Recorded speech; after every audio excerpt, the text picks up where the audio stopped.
देखो last class अपने electron gain enthalpy के बारे में और इलेक्ट्रॉन एफिनिटी के बारे में बात की थी बराबर। अच्छा कुछ एग्जांपल्स मैंने आपको सॉल्व करने के लिए दिए थे, है ना, कुछ बच्चों ने सॉल्व भी किए थे, डोंट वरी। अगर नहीं किया हो तो बेटा आप वापस क्या करो, उसे रिवाइज करो और वापस सॉल्व करने की कोशिश करो। अपन ने क्या देखा था, इलेक्ट्रॉन गेन एंथैल्पी के बारे में एक बड़ा एग्जांपल देखा था जहां पर वो एसम्पशन चल रहा था, है ना।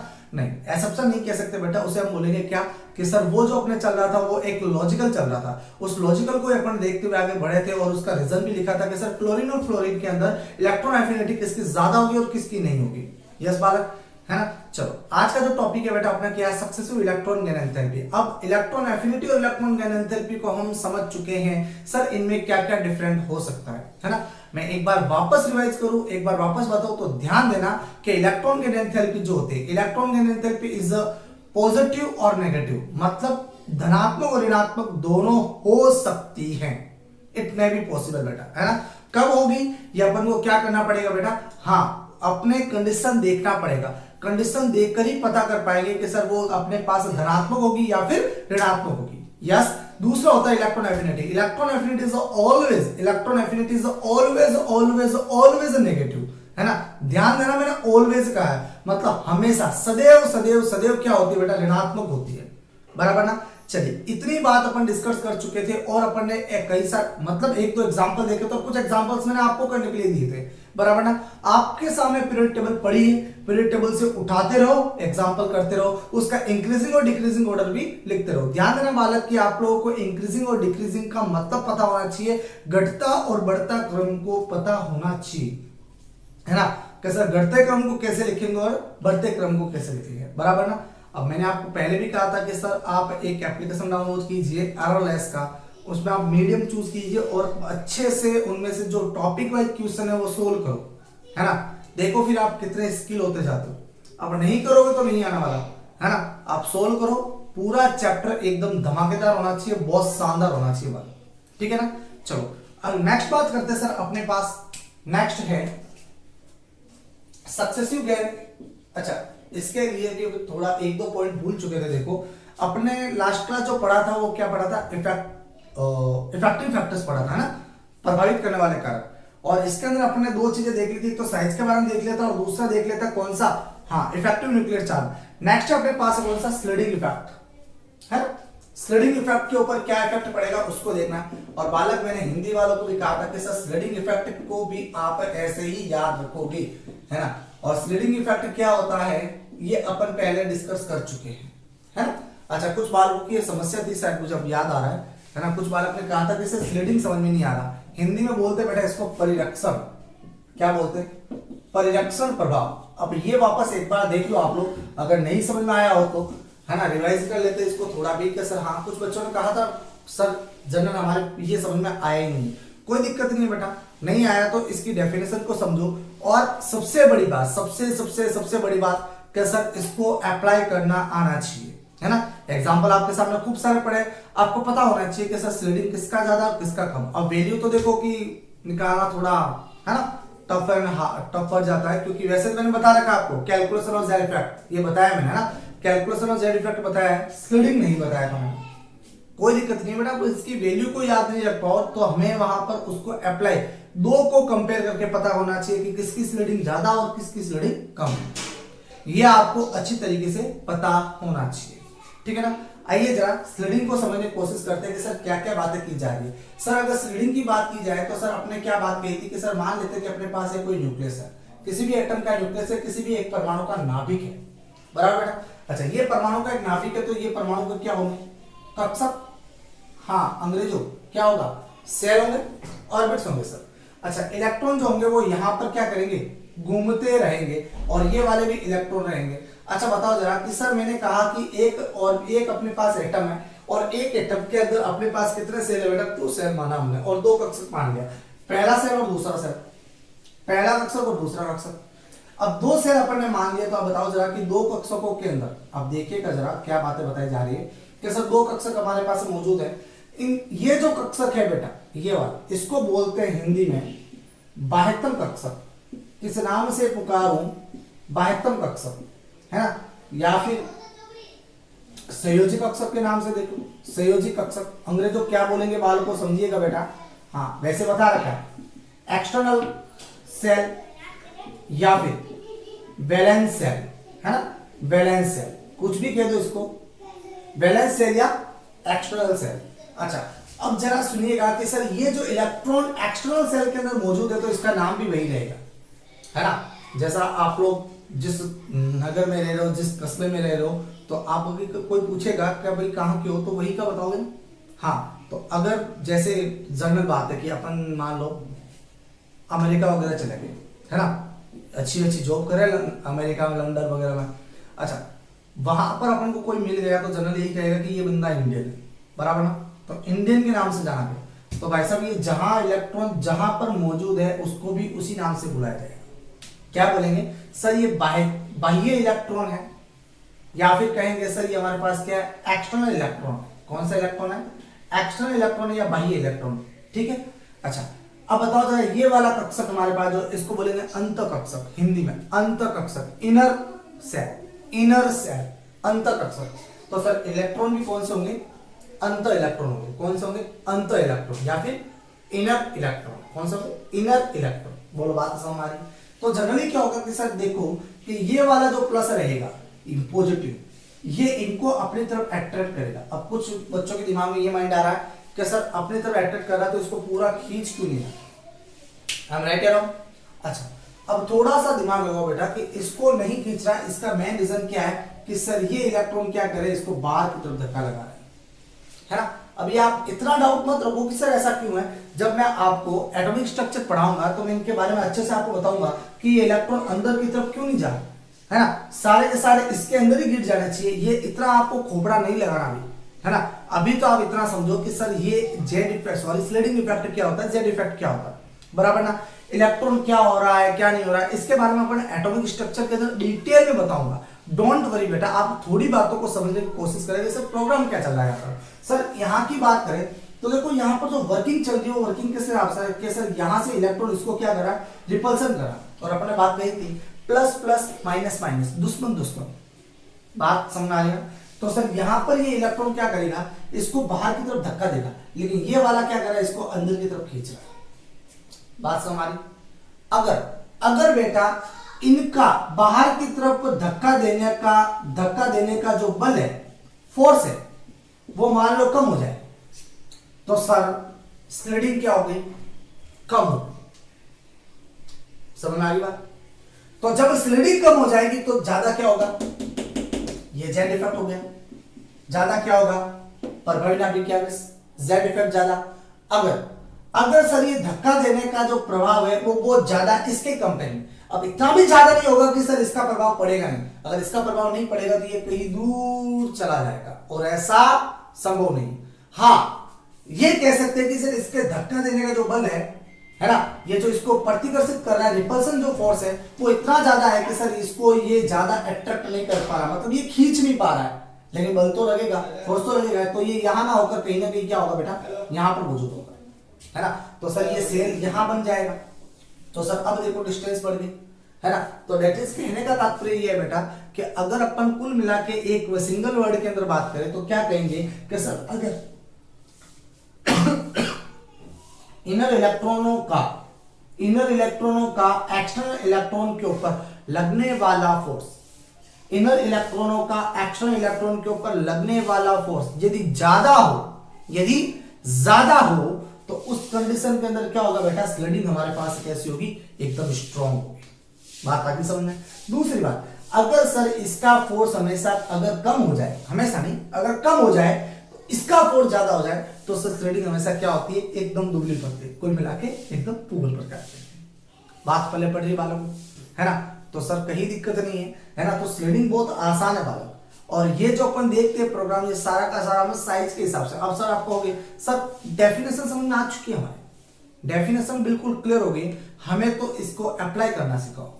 तो कोई बात नहीं बेटा, अपने पहले भी अपने क्या कहता है एग्जाम्पल किए थे, तो प्लीज आप पीछे वाले एग्जाम्पल को एक बार सोल्व करो, और नहीं होता है तो वापस बोलो, है ना। और वैसे जब ये चैप्टर थोड़ा सा और बढ़ जाएगा तो मैं आपको थोड़ा करवाता रहूं। वैसे भी चैप्टर बचा कितना है ना, कुछ फैक्टर्स और बचे हैं, है ना। एक क्लास लेंगे जहां पर सारे एग्जाम्पल देखेंगे, जहां पर अपने सारे फैक्टर्स को अप्लाई करने की कोशिश करेंगे, है ना।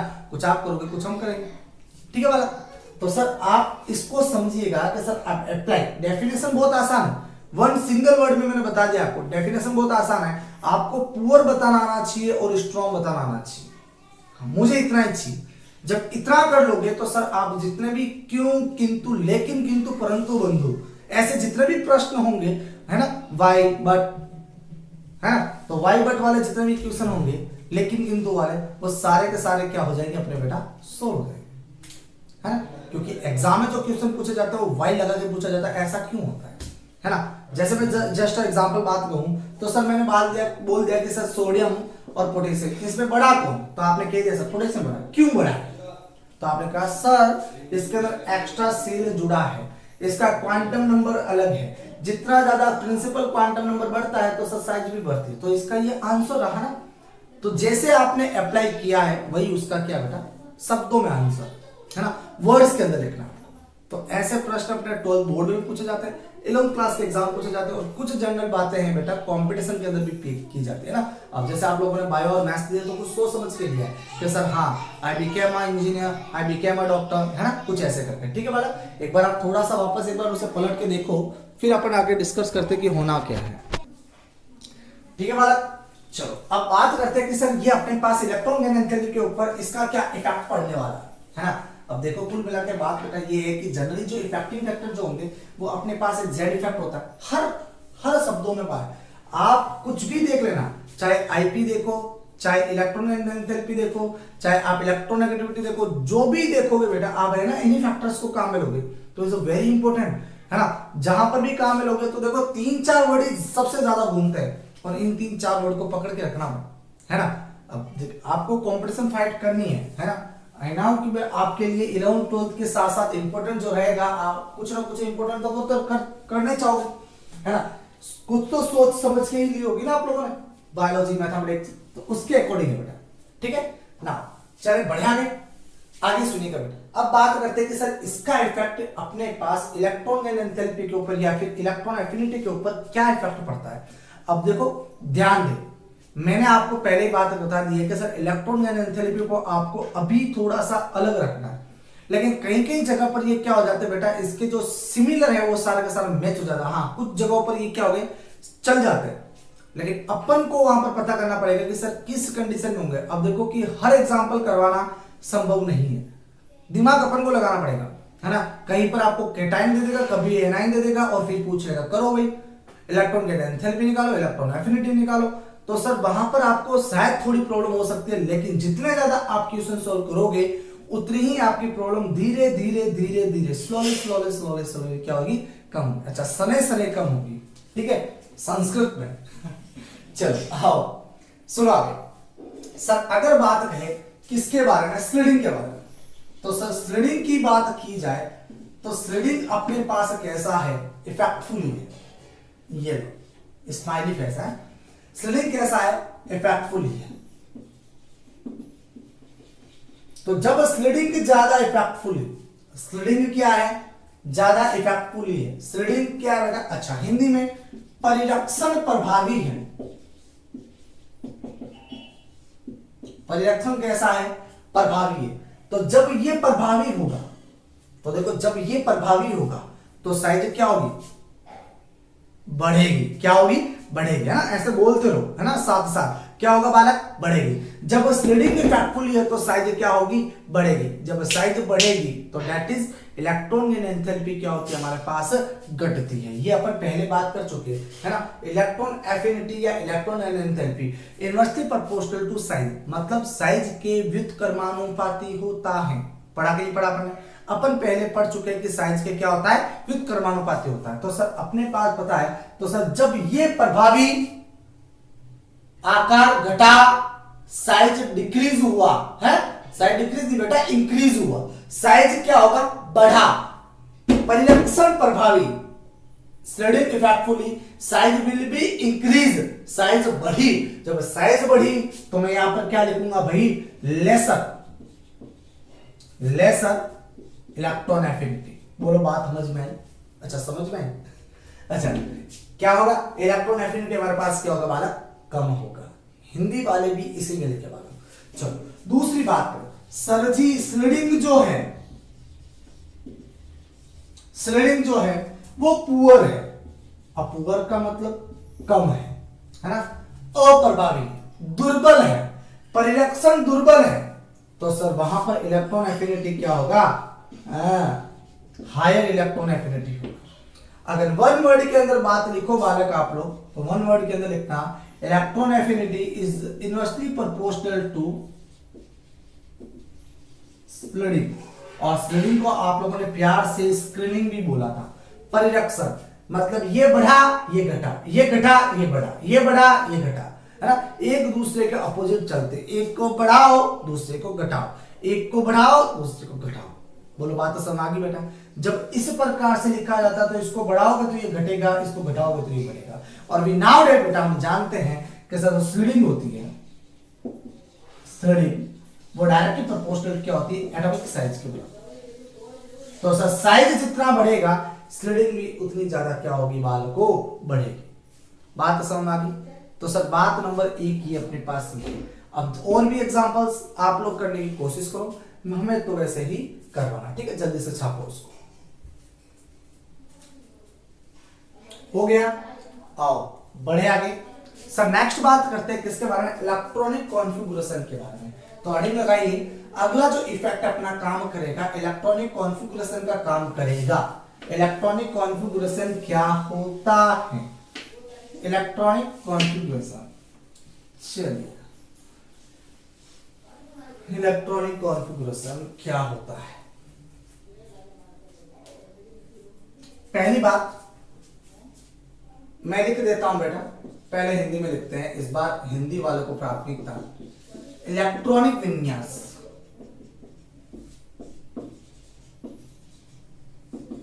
Electronic configuration.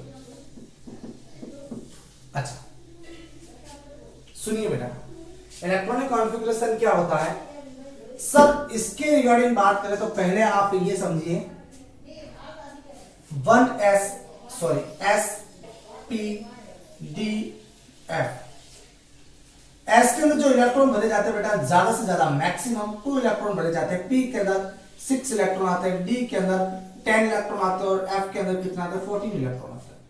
अब आपका क्वेश्चन सर एसपीडीएफ है क्या, इसके अंदर इतने ही इलेक्ट्रॉन क्यों आए, है ना। देखो बड़ी बात है, कोई दिक्कत नहीं बेटा, ये टॉपिक है हमारे पास, इलेक्ट्रॉनिक कॉन्फ़िगरेशन अपने पास टॉपिक है ना, इसको भी पढ़ेंगे अपन, आप सब्र रखिए। अभी आप देखो कि सर एसपीडीएफ ओवरऑल जितने भी अपने पास इवेंट लिखा है ऑल आर अ सबसेट, सारे के सारे हमारे पास क्या बेटा उपकोष है, जैसे K L M N O P ऐसा कंटिन्यूस चलेगा। ये जनरली हमारे पास क्या बेटा सेल है, कक्ष है ना, तो कक्ष कक्षा उपकोष है ना, ये सारे अलग अलग है, वैसे सेल ऑर्बिट है ना, सब सेल ओवरऑल आर डिफरेंट, सारे के सारे अलग अलग है अपने पास, है ना। अच्छा सुनिएगा जरा क्या बात बताई जा रही है। तो सर एस ये अपने पास जो KLMNO है ये अपने पास क्या हो गए, सेल हो गए। और सर इलेक्ट्रॉन जो जनरली आते हैं वो सारे के सारे कहां फील किए जाते हैं सर इसके अंदर। अब क्यों सर कैसा सेल के अंदर इलेक्ट्रॉन नहीं आता, अरे होते हैं बालकों, सेल के अंदर भी इलेक्ट्रॉन्स होते हैं, है ना। ये सारा जो है ये डिफरेंस है, मैं आपको अच्छे से जब एटॉमिक स्ट्रक्चर पढ़ाऊंगा तो इनके बारे में अच्छे से बताया जाएगा आपको, तो आप बेफिक्र रहिए भी, ठीक है। तो सर इलेक्ट्रॉनिक विन्यास के इलेक्ट्रॉनिक कॉन्फ़िगरेशन की बात करें तो सर इनको क्या किया जाता है, इलेक्ट्रॉन जैसे इलेक्ट्रॉन मान लेते हैं कि सर अपने पास सोडियम है, मैं सबसे पहले बच्चों को एग्जांपल एक इजी वाला देता हूं सोडियम का। तो सर सोडियम का अपने पास एक एग्जांपल ले रहे हैं सर, इसके अंदर इलेक्ट्रॉन की बात करें तो 11 इलेक्ट्रॉन आते हैं और 11 क्या आता है प्रोटॉन आता है। और जनरली जो इलेक्ट्रॉन को फील किया जाता है बेटा वो किसको किया जाता है, सॉरी इलेक्ट्रॉनिक विन्यास जो लिखा जाता है वो किसका लिखा जाता है, इलेक्ट्रॉन को लिखा जाता है। इलेक्ट्रॉन को कैसे फील करना है तो सर जनरली अब देखो इलेक्ट्रॉनिक विन्यास जो लिखा जाता है, इलेक्ट्रॉनिक कॉन्फ़िगरेशन लिखा जाता है वो एनर्जी लेवल के बेस पे लिखा जाता है कि सर सबसे पहले सबसे कम जिसकी एनर्जी लेवल सबसे कम होगी वो सब सेल आएगा, उसके बाद उससे ज्यादा, उसके बाद उससे ज्यादा, उसके बाद उससे ज्यादा और देन आफ्टर ऐसे कंटिन्यूअसली चलता रहेगा, है ना। तो सर सबसे पहले अपन को किसका लिखना है, जिसकी एनर्जी लेवल सबसे कम हो। बात समझ में आ रही है बालक। तो सर सबसे एनर्जी लेवल जो कम होती है सर वो किसकी होती है, 1s की होती है। उसके बाद जो एनर्जी लेवल बढ़ता है किसका बढ़ता है, 2s का बढ़ता है। उसके बाद 2p 3s 3p 4s ऐसे बढ़ता रहता है। अब सर ये कैसे याद करें? अरे डोंट वरी, इसको याद थोड़ी करना है, इसको भी मैं आपको बताऊंगा तरीका कि सर इसको एनर्जी लेवल के बेस पे कैसे सेट करेंगे। बात हमारी तो सर सबसे पहले इलेक्ट्रॉन जो भरे जाते हैं वो किस पे भरे जाते हैं? कम एनर्जी लेवल के अंदर भरे जाते हैं। मतलब यहां की बात करें तो देखो एस के अंदर ज्यादा से ज्यादा 2 इलेक्ट्रॉन आ सकते हैं और हमें कितने भरने हैं? 11 इलेक्ट्रॉन ही भरने हैं। माइंडेड बेटा, तो सर यहां पर मैं कितना भर दूं? 2 भर दूं। अच्छा 11 में से 2 निकल गया, अब कितने बचे बेटा? यस, कितने बचे? 9 बचे। यार क्या कैलकुलेशन है। अच्छा अब बात करें नेक्स्ट, सर अपने पास 2s आया है, तो सर आप 2 को मत देखो, ये तो हमारे पास प्रिंसिपल क्वांटम नंबर है, इसको मत देखो, आप s देखो। s के अंदर कितने इलेक्ट्रॉन बढ़ने हैं सर? वापस मैक्सिमम 2 इलेक्ट्रॉन हो गए। कितने हो गए? 4 हो गए। अब बताओ जरा, अब p आ गया, अब p के अंदर मैक्सिमम कितना भरे? 6 इलेक्ट्रॉन, 6। अब 2 कितने हो गए? 4 एंड 6 कितने हो गए? 10 हो गए। अब 11 में से 10 चले गए, कितने बचे बेटा? यस, कितने बचे? 1 बचा। अब मैक्सिमम इलेक्ट्रॉन कितना आ रहा है? 2 आ रहा है, और मिनिमम कितना आएगा इसका? 1। बोलो बात समझ आई? अच्छा अब जितने कम पढ़ रहे हैं वो फाइनल लिख दो। कितना लिखूं? 1। अब यहां तो 0 0, अब 0 0 को लिखने की कहां जरूरत? हटा दो उसको। बोलो बात समझ आ रही बेटा? अरे बात समझ आ रही ना मैं क्या कह रहा हूं? तो सर ये प्रोग्राम चलता है अपना इलेक्ट्रॉनिक कॉन्फ़िगरेशन का, किस प्रकार लिखा जाता है। ठीक है, आप बेफिक्र रहिए, इसको और डिटेलिंग में बात करेंगे जब चैप्टर पढ़ाया जाएगा। तो अभी आप देखो सर इस प्रकार से एक इलेक्ट्रॉनिक कॉन्फ़िगरेशन लिखा जाता है, इलेक्ट्रॉनिक विन्यास को इस प्रकार लिखा जाता है। ठीक है, अच्छा अब बात कर रहे हैं कि सर ये अपने पास इलेक्ट्रॉन एफिनिटी के ऊपर किस प्रकार से इफेक्ट डालेगा। अब बताओ जरा, मेरा क्वेश्चन है आपसे, सर यहां पर क्या इलेक्ट्रॉन फील कर सकता हूं? नहीं। क्यों? सर ये 2 इलेक्ट्रॉन ही ले सकता था, इससे ज्यादा ले ही नहीं सकता था, हम क्यों डालेंगे? वरना मैं ये इस 2 यहां पर डालने के बजाय यहां डाल देता। हम राइट अराउंड बेटा, सही है ना? यस। तो सर ये सही बात है। तो सर जनरली यहां पर कितने इलेक्ट्रॉन आए? 2 इलेक्ट्रॉन आ गए। अब 2 इलेक्ट्रॉन के एवज में मैं यहां पर और इलेक्ट्रॉन नहीं दे सकता। सर यहां पर भी 2 आ गए, क्या और इलेक्ट्रॉन दे सकता हूं? नहीं ना। सर यहां पर 6 इलेक्ट्रॉन, मतलब जहां पर मैक्सिमम नंबर आ गया उससे आप इलेक्ट्रॉन को और नहीं डाल सकते। तो देखो यहां पर 6 से 7 नहीं कर सकते आप लोग, 10 से 11 नहीं कर सकते, 9 कर सकते हो, 8 कर सकते हो, है ना, 6 कर सकते हो, 5 2 1 जितना कर सकते हो। लेकिन लास्ट ऑर्बिट के अंदर, उससे पहले वाले ऑर्बिट के अंदर आप कभी भी इस प्रकार नहीं करोगे। हमेशा जैसे जैसे इलेक्ट्रॉन भरो तो उसे कंप्लीट भरते हुए, है ना। तो सर अब यहां पर 1 है, क्या यहां पर इलेक्ट्रॉन और आ सकता है? यस, यहां पर और इलेक्ट्रॉन आ सकता है। और कितने आ सकते हैं सर? अब यहां पर 1 इलेक्ट्रॉन ही आ सकता है, इससे ज्यादा इलेक्ट्रॉन अब हम नहीं दे सकते। यस वाला बात समझ आ रही ना? यस, चलो इतनी बात समझ आई। तो सर मुझे तो इतना ही आपको बेस बनाना था, अब मेरा काम हो गया, है ना। अब आप समझिए कि सर इलेक्ट्रॉन एफिनिटी के ऊपर क्या इफेक्ट पड़ने वाला है ना। चलो देखो सर, मैं कुछ इलेक्ट्रॉनिक कॉन्फ़िगरेशन लिखता हूं, आप उन इलेक्ट्रॉनिक कॉन्फ़िगरेशन को लेकर बताना कि सर यहां पर आप इलेक्ट्रॉन दे सकते हो या नहीं दे सकते हो। यस भारत। चलो सर पहले लिखता हूं मैं किसका? हीलियम का। हीलियम का होगा सर 1s1, ये दूसरा लिखते हैं नियोन का, कितना आएगा? यस, इसका 1s 2s and 2p। Next लिखता हूं मैं ऑर्गन का, कितना आएगा? 1s 2s 2p 3s and 3p। चलो इतना बहुत है बात। हीलियम इसका एटॉमिक नंबर होता है बेटा कितना? 2। इसका कितना होता है? 10। इसका कितना होता है बेटा? यस, कितना? 18। बात आगे समझ में? अब सुनिएगा जरा, सर यहां पर 2 इलेक्ट्रॉन आते हैं और हम जानते हैं कि s के अंदर 2 लगाओ, p के अंदर 6 लगाओ, d के अंदर मैक्सिमम 10 लगाओ और f के अंदर मैक्सिमम कितना लगाओ? 14 लगाओ। यस बेटा।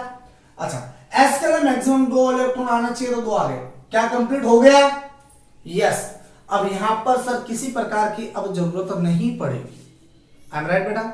चलिए आगे बात करते हैं। सर 1s 2s 2p, तो सर यहां पर कितना? 2 2 6, चलो 10 हो गए, 10 हो गए। यहां बात करते हैं 2 2 6 2 6 10 12 18 हो गए बेटा।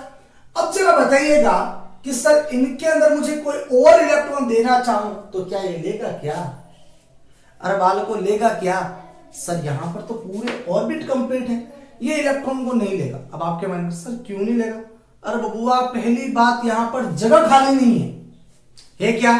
नहीं जगह खाली है ना। जब जगह नहीं खाली तो बंदा कैसे सेट हो? है ना। एक बेंच पर अगर 10 के बैठने की जगह 5 के बैठने की जगह तो आप छठा कहां बैठाओगे। हाँ, अब आपके माइंड में क्वेश्चन आया, सर बैठा लेंगे, अपना दोस्त मित्र अपना है, थोड़ी थोड़ी जगह एडजस्ट कर लेंगे, है ना, लेकिन बैठाएंगे तो हमारे पास है, कोई दिक्कत नहीं भाई। ऐसा एडजस्टमेंट ये भी कर सकते हैं, जब आप लोग एडजस्टमेंट कर लोगे तो ये भी एडजस्टमेंट कर लेगा, लेकिन उस कंडीशन के अंदर इलेक्ट्रॉन एफिनिटी की जो वैल्यू होगी बेटा वो क्या होगी, इलेक्ट्रॉन एफिनिटी नहीं होकर इलेक्ट्रॉन गेन एंथैल्पी बन जाएगा। बात समझ में भी क्या करूं, electron affinity is always always always कैसा है, नेगेटिव वैल्यू है ना। तो सर यहां पर ये एफिनिटी नहीं होगा, उसके बाद ये क्या बनेगा, इलेक्ट्रॉन गेन एंथैल्पी बन जाएगा, है ना। तो सर इस कंडीशन के अंदर इलेक्ट्रॉन एफिनिटी कभी होता ही नहीं है ना। कुछ कुछ कंडीशन में हो सकता है ना, उसको भी अपन बात करेंगे आगे जब मैं एग्जांपल्स कराऊंगा। कुछ कुछ कंडीशन के अंदर हो सकता है, लेकिन सर हर कंडीशन के अंदर इलेक्ट्रॉन एफिनिटी नहीं होगा। क्यों, क्योंकि सर ये अपने पास क्या है, हाफ फुल फिल, और ये अपने पास फुल फिल देखो सेल है, पूर्ण पूरित कक्षक कैसा है, पूर्ण पूरित कक्षक। सर इस कंडीशन के अंदर एवरेज में नहीं हो पाएगा, है ना। हाँ, अगर मैं बहुत ज्यादा फोर्स दूं, बहुत ज्यादा एनर्जी दूं, और एनर्जी देने के बाद एक इलेक्ट्रॉन को ऐड कर रहा हूं, तो सर ये एडजस्ट कर लेगा, सर अब एडजस्ट कर लेगा, है ना। सर इस कंडीशन में एडजस्ट कर रहा है तो एनर्जी तो मेरी खर्च हो रही, तो सर अब यहां पर नेगेटिव की जगह पॉजिटिव वैल्यू आनी स्टार्ट हो जाएगी। तो सर यहां पर इलेक्ट्रॉन एफिनिटी यहां तो बहुत कम होगी या फिर जीरो की इक्विवेलेंट होगी। बात समझ आ गई है ना। तो सर इस बात का विशेष तौर से ध्यान रखें, ठीक है। तो सर अपने पास 4 इफेक्टिव फैक्टर्स थे, चारों को अपने डिस्कस कर चुके, 2 मैंने लास्ट क्लास पढ़ाया था, 2 आज पढ़ाया है ना। तो सर इसके अंदर लिखना चाहो तो पहले अंग्रेजी लिखो आप लोग,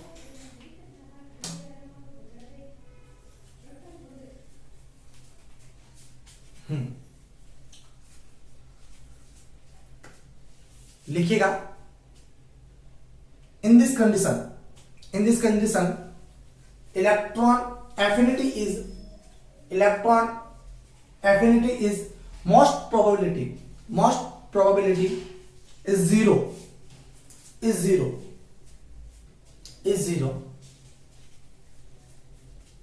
Second point,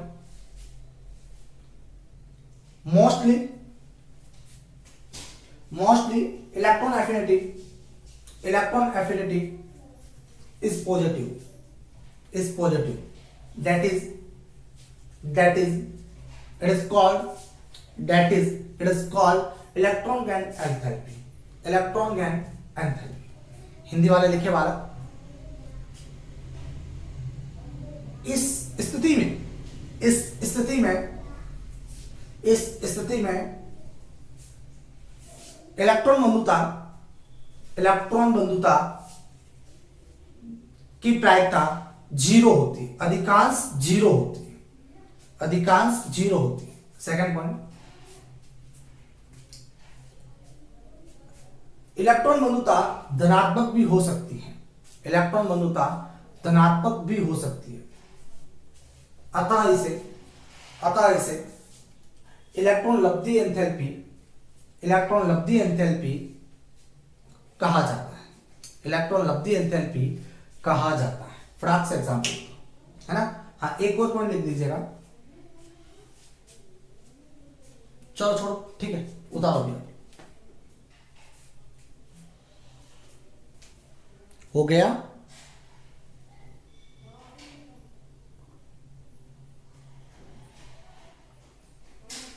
नेक्स्ट बात करते बेटा, सक्सेसिव इलेक्ट्रॉन गेन एंथैल्पी। अब इसको हिंदी में मत पूछना वाला कि सक्सेसिव का मतलब क्या होता है ना। आप गूगल कीजिए, खुद ही ढूंढो कि सक्सेसिव का मतलब क्या होता है। हिंदी में तो पता नहीं क्या बोलते हैं।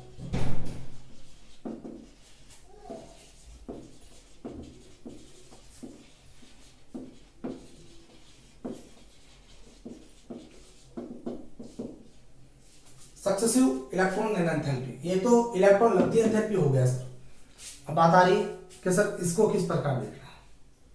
ये टॉपिक पहले बता चुका हूं, है ना, लास्ट क्लास में, उससे पहले वाली क्लास के अंदर जब अपने इलेक्ट्रॉन एंथैल्पी और इलेक्ट्रॉन एफिनिटी समझना शुरू किया था बेटा, बालक वहां से अपना पहले पढ़ चुके हैं, ठीक है। आओ जरा देखो कि सर कैसे किस प्रकार से इसको देख सकते, कैसे समझ सकते इसको, है ना बालक। अच्छा, मान लेते हैं कि सर मेरे पास कोई एक एम मेटल, एक एम धातु है जिसका सर इलेक्ट्रॉनिक कॉन्फ़िगरेशन जो आना है वो सर लास्ट इलेक्ट्रॉन एक ऑर्बिट खाली बचा है, एक इलेक्ट्रॉन के लिए खाली बचा। कितने के लिए? एक इलेक्ट्रॉन के लिए खाली बचा। बात से हमारी क्या कह रहा हूं सर, मेरे पास यहां पर है ना, चलो अब ठीक से सुनना वापस। सर मेरे पास यहां पर जो एम मेटल ले रखा है, इसके पास जब मैं एक इलेक्ट्रॉन दूंगा तो इसका ऑर्बिट पूरा हो जाएगा। तो सर ऑर्बिट पूरा हुआ, इलेक्ट्रॉन लिया है, तो सर ये अपने पास क्या बना? एम माइनस बना। एक इलेक्ट्रॉन ले रहा है, एम माइनस बन रहा है। कोई दिक्कत बालक? नहीं ना। सर यहां पर इलेक्ट्रॉन गेन एंथैल्पी अगर मैं देखूं, देखो सर जब इलेक्ट्रॉन ले रहा है तो सर एनर्जी को ये क्या कर रहा है? दे रहा है। तो सर यहां पर इलेक्ट्रॉन गेन एंथैल्पी कौन सी? फर्स्ट वाली। कैसी आएगी बालक? नेगेटिव वैल्यू आएगी, बराबर। अगर मैं इसी एवरेज के अंदर मैं क्या कर दूं कि सर एक इलेक्ट्रॉन को और दे दूं, क्या अब ले पाएगा ही? भाई साहब पहले एक इलेक्ट्रॉन की कमी थी यहां पर, तो अब यहां पर पूरा हो चुका है सर, यहां पर ये फुलफिल हो गया।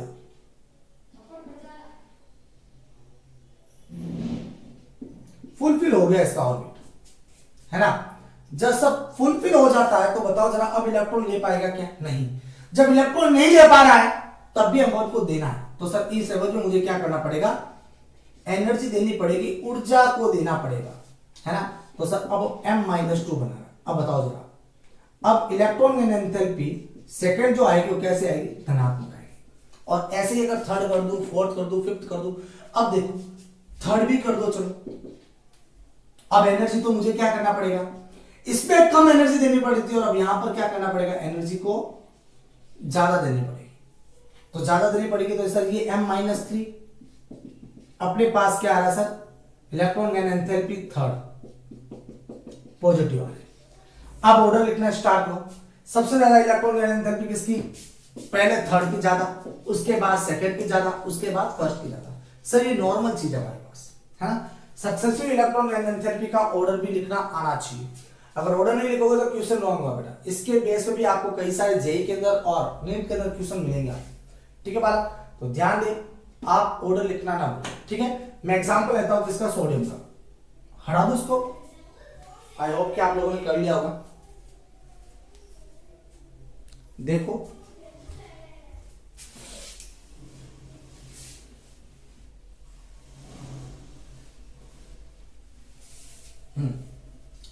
सोडियम का एग्जांपल लेते हैं। Solid electronic configuration 1s2 2s2 2p6 3s1। कितने इलेक्ट्रॉन की कमी है? एक इलेक्ट्रॉन की। सर कहां जाएगा? n माइनस के अंदर। वैसे प्लस होता है लेकिन माइनस, है ना।